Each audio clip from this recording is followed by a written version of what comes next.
Another very typical first-year university course is linear algebra. Calculus is probably the most typical university course, but there's another one called linear algebra, and we'll be touching on some of the things you see in that course as well. Okay? It studies linear spaces, or places where you could draw lines. You can draw lines in 2 dimensions. We can also draw lines in 3 dimensions.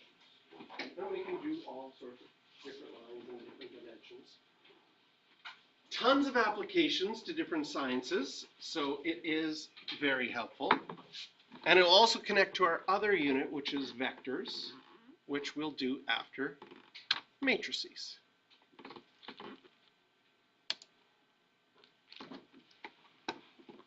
It's connected to systems of equations. Do you remember solving systems of equations? 2 equations, 2 unknowns. You could also have a system of equations of 3 equations with 3 things you don't know. 4 equations with 4 things you don't know. And if you had something very complicated with 10 things you don't know, you would need 10 equations before you could solve.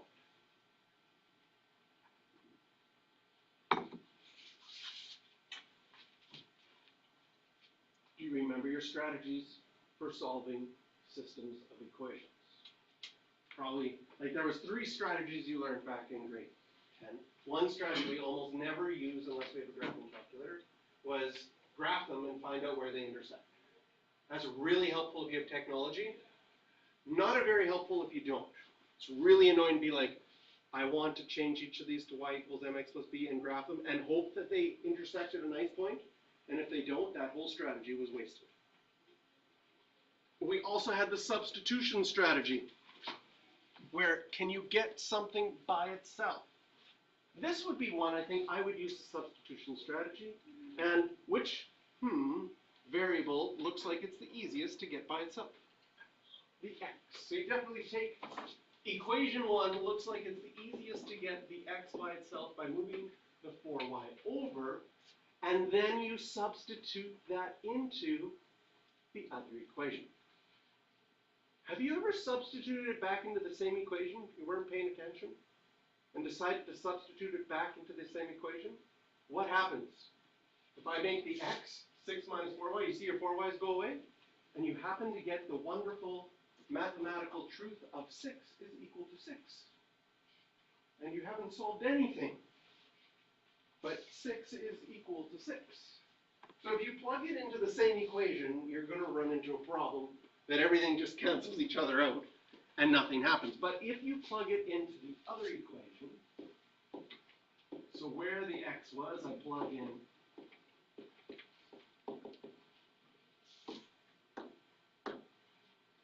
and I distribute 12 minus 8y minus 3y plus 1 equals 0.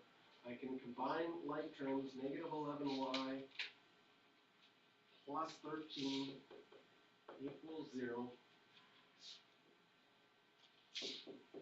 Ooh, this is one that's not a very nice number, is it? Did I make a mental math mistake somewhere? Or has this just worked out this way? Looks like everything I did was unfortunately correct. It's just not a very nice number, but that's possible. And then once you get the 13 over y, 13 over 11 for y, you could then go back to your original equation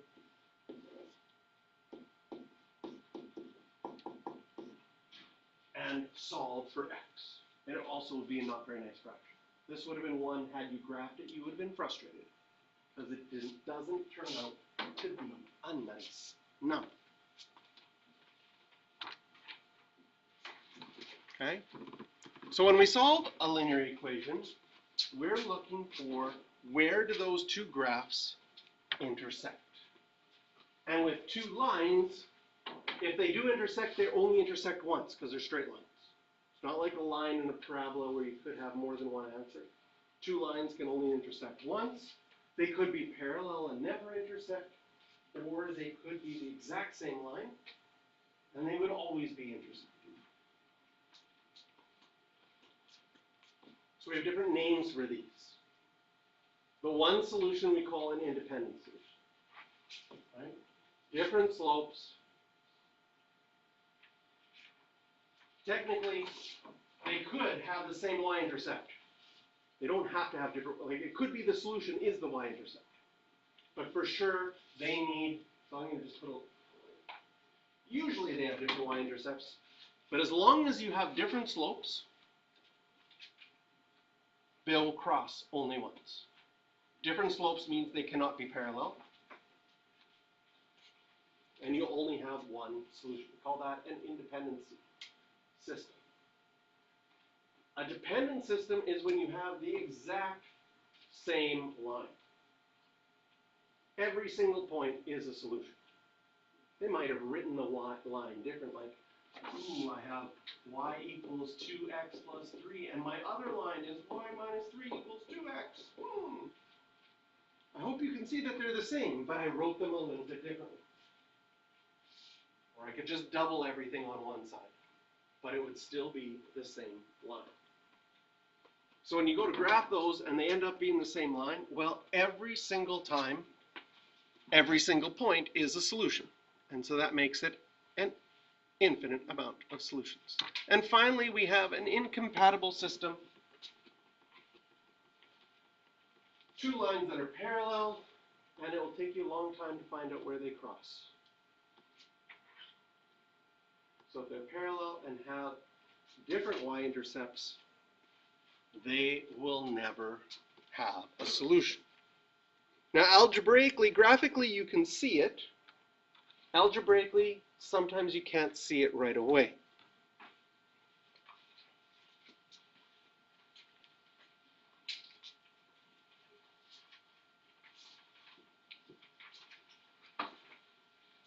So here, if we were solving for this, I'll let you solve this on your own, but it's not hard yet. If I use substitution, you try to pick the variable that's easiest to get by itself, right? That would be the x.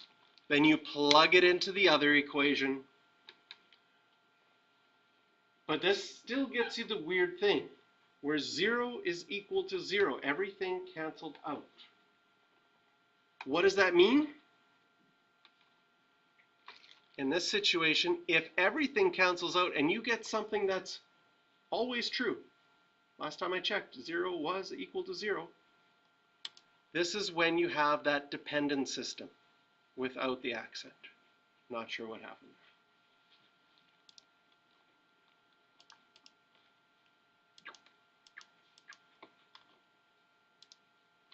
It's always true. You have to be careful, because if you accidentally substitute it back into the same equation, you will get 0 equals 0, which makes you think you have a dependent system, but you just made a mathematical mistake. But as long as you are substituting into the other equation, you'd be fine.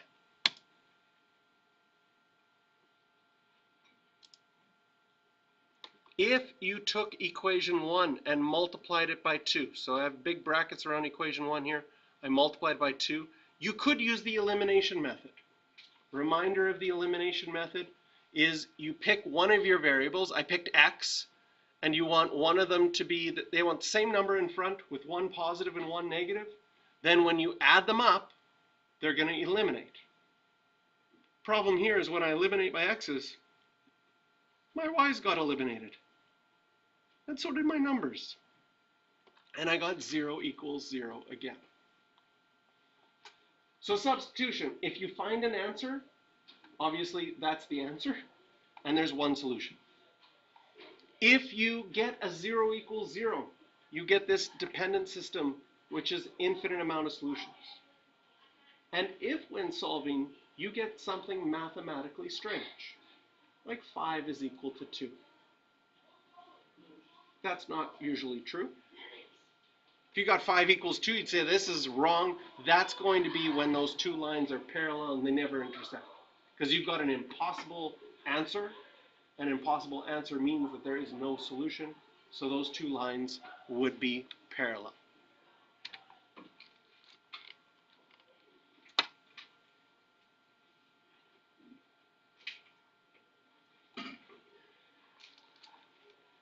don't even know if you need to write this down, but if I was looking at this one, I could get something by itself, but nothing jumps out to be easy to get by itself.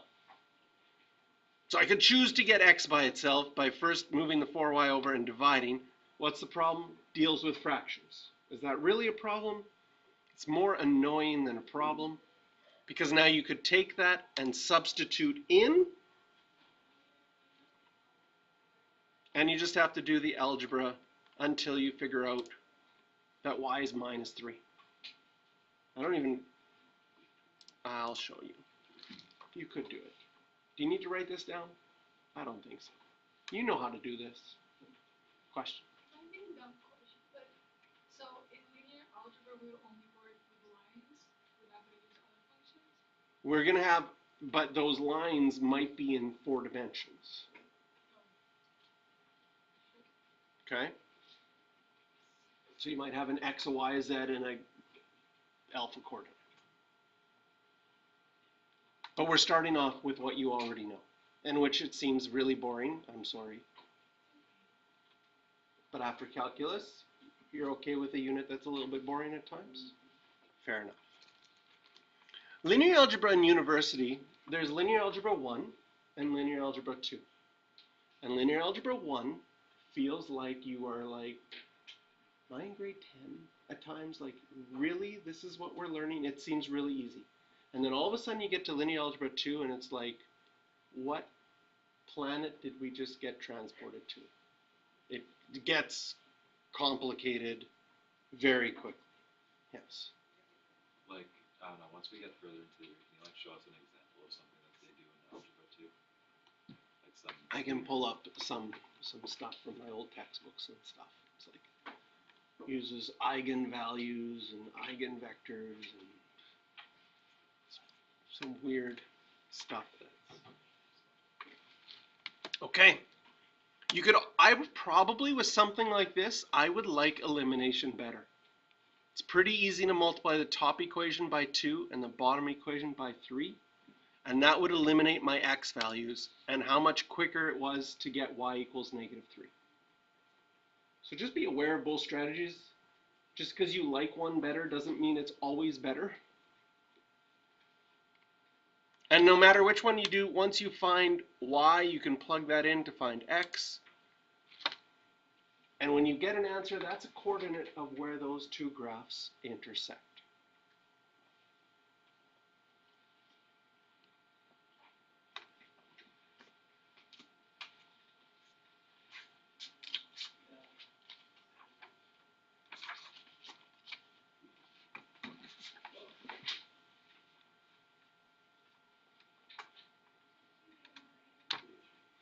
So let's make the questions a little bit harder. Okay. This one, there's 2 equations, and you want it so that there's no solution. If there's no solution, that means those 2 lines have the same slope. so sorry. No problem. If we know it needs the same slope, what we could do is we could rearrange these both to y equals mx plus b. And then if I take out a highlighter, this is the slope of this one. This is the slope of this one.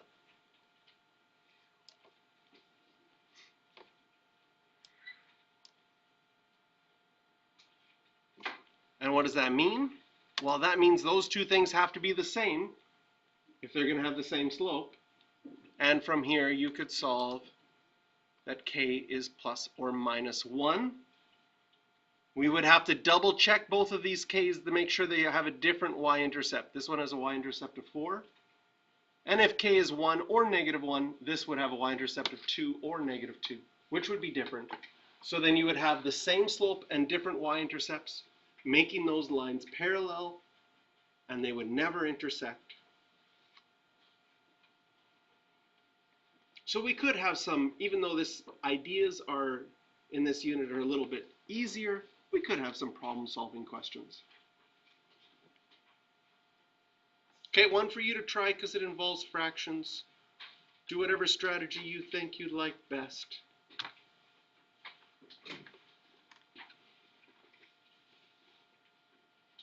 And try to solve this.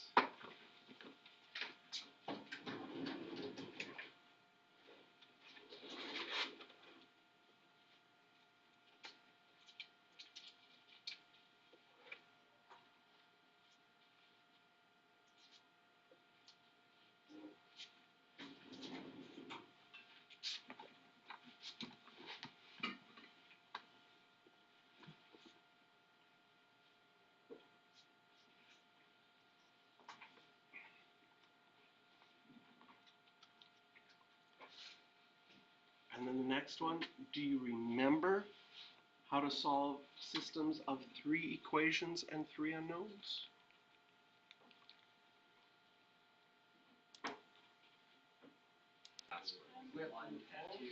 Just put 1 minus 1 into